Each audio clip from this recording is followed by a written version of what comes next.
Pranab news official চ্যানেলে আপনাদের সবাইকে স্বাগত। আশা করি আপনারা সকলেই ভালো আছেন। আজ একটা আপডেট দেওয়ার জন্য এই ভিডিওতে এলাম। তার আগে বলি, যারা চ্যানেলটি প্রথম দেখছেন আপনারা প্রত্যেকে লাইক, শেয়ার, কমেন্ট ও সাবস্ক্রাইব করবেন। আর যারা চ্যানেলটি দীর্ঘদিন দেখছেন কিন্তু লাইক, শেয়ার করেন, আপনারা প্রত্যেকে লাইক, শেয়ার, কমেন্ট ও সাবস্ক্রাইব করে চ্যানেলটির পাশে থাকবেন। যে আপডেটটি দেওয়ার জন্য এই ভিডিওতে এলাম সেটি হলো, আজকে যাদের আপার প্রাইমারিতে যারা RTI করেছিলেন তাদের আজ হিয়ারিং হয়েছে 16/1/2025। তো হিয়ারিং খুব ইন্টারেস্টিং, খুব মজার হয়েছে। ওনারা বলে দিয়েছেন কোর্টে যাওয়ার জন্য, চিন্তা করবেন না, ওনাদের নির্দেশ। আপনারা RTI অ্যান্সারে সন্তুষ্ট না হলে কোর্টে যান। ওনাদের কাছে কোনো OMR শিট নেই, সেটা ওনারা বাই মেলে জানিয়ে দিয়েছেন। ওনাদের কাছে আছে ডিজিটাল OMR বা স্ক্যান কপি, কি আছে জানি না।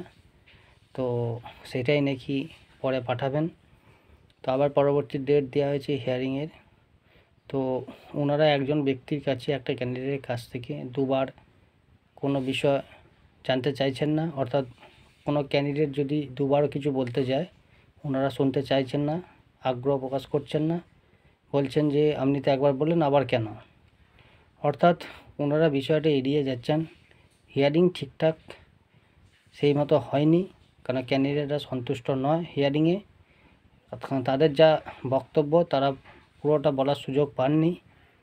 আর ক্যান্ডিডেট যা প্রশ্ন করেছেন সেই প্রশ্নে ওনারা যা উত্তর দিয়েছেন তাতে করে ক্যান্ডিডেটরা সন্তুষ্ট নন, এবং ক্যান্ডিডেটদের পক্ষ থেকেও জানানো হয়েছে যে ওনারা কোর্টে যাচ্ছেন। আর ওনারাও জানিয়ে দিয়েছেন যে আপনারা যদি RTI অ্যান্সারে সন্তুষ্ট না হন আপনারা কোর্টে যান।